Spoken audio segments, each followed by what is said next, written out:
Hey, third graders, welcome back. You just listened or watched the read aloud of When Lightning Comes in a Jar by Patricia Polacco. You might remember we read her story Thunder Cake earlier in the year. And the reason I wanted you to watch that was because we're going to start brainstorming ideas for our fiction stories. And remember, they have to be realistic fiction.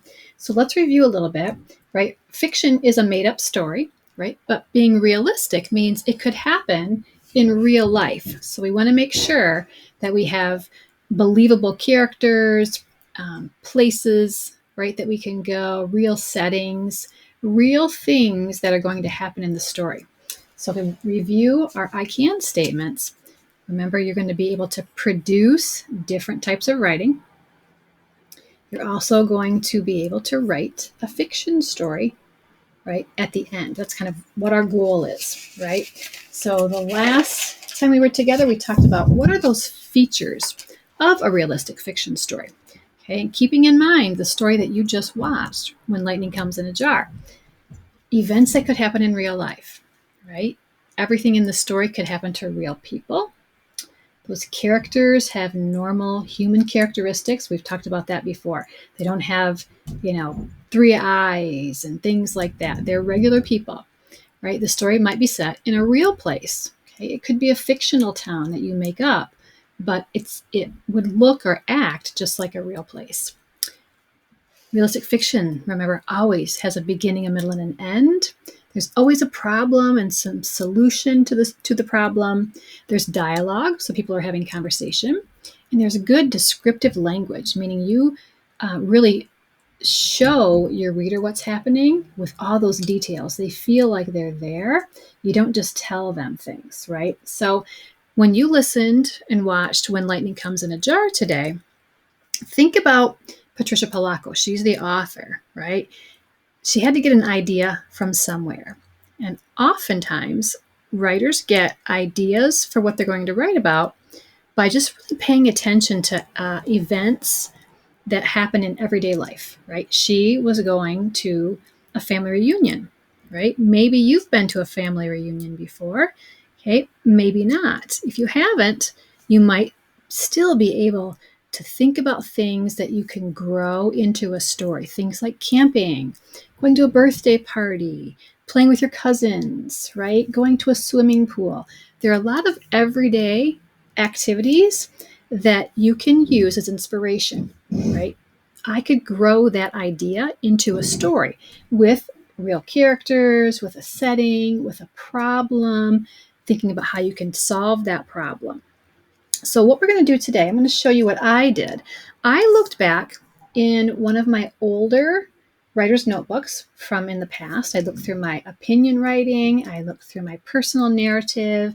I looked through my explanatory notebook, and I went back to where I was gathering ideas, things that I could write about. And I did that so that I could think about, all right, what are some things I could turn into a fiction story? I could take the idea and I could kind of play around with it, and I could turn that into a realistic fiction story. So let me show you what I did. I came up with this list, and you're going to create a list today as well. Okay, and what your list is going to be entitled is called Growing an Idea. I just drew a flower right in a light bulb because I'm growing this idea. So I need to come up with some inspiration. What am I going to write about?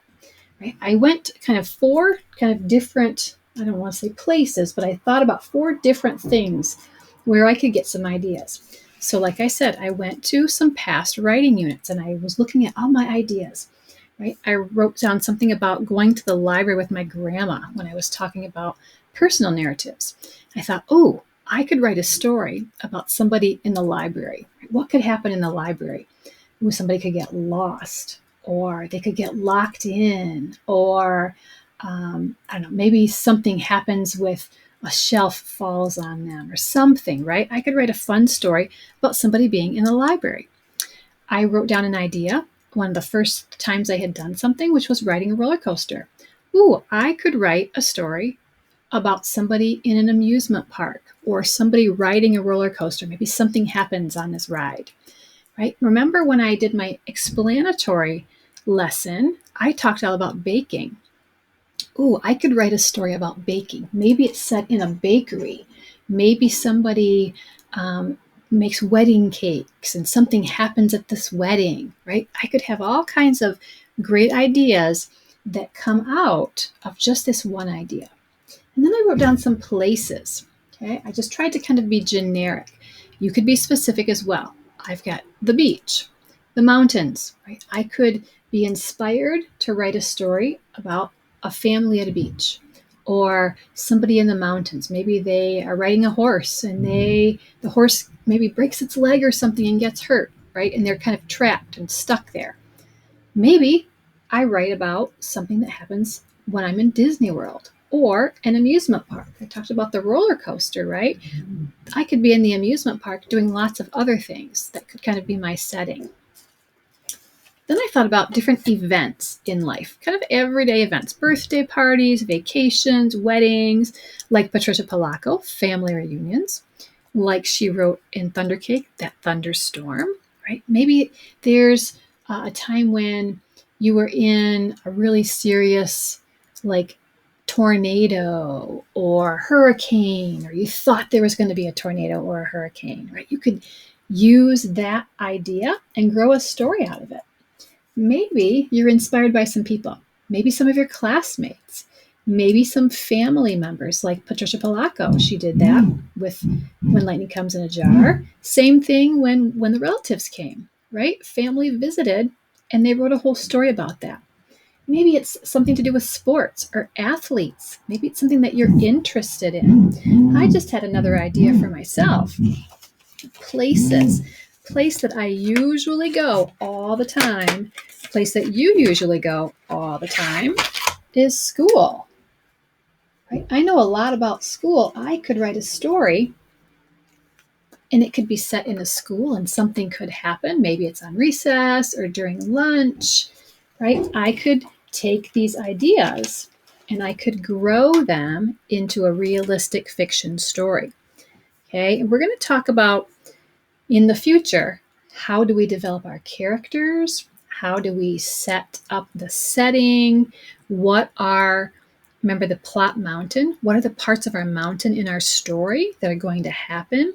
We're going to come up with those ideas before we even start writing our paragraphs, right? We want to have a really good idea. We want to have kind of like a roadmap. We want to know where our story is starting, who it's about, where it's taking place, and we want to know where it's going to end up. So today, your job is to copy down this chart, okay, the title, Growing an Idea, and then I want you to copy down these 4 titles, and I want you to look back in your writing, okay, when you had some ideas that you were gathering, right, and see if any of those things inspire you. You can say to yourself, could I turn this idea into a story? And I want you to think about some places. Maybe there could be a park, right? That would make a great story, something going on in a park. Think about some events, some things that you've done or gone to or been a part of, right? Maybe it's even like the zoo. Think about some people, right? You have lots of classmates, even teachers. They would make good characters, don't you think? Maybe one of your principals could kind of inspire you. So I'm going to write down teachers. And I want you to start thinking, what could I write a story about? Okay, you're just getting a lot of ideas, and you're going to start to learn how writers get their ideas for these different types of stories from everyday things. Just look around and pay attention to what's happening or what you've experienced in your life. And we're going to take that idea and we're going to grow that into a fantastic realistic fiction story with some believable characters and a setting that's really interesting. Okay, so we're going to work on that these next several weeks, and I'm excited to see what kinds of ideas you might be able to come up with. So be ready to talk to your teacher about inspiration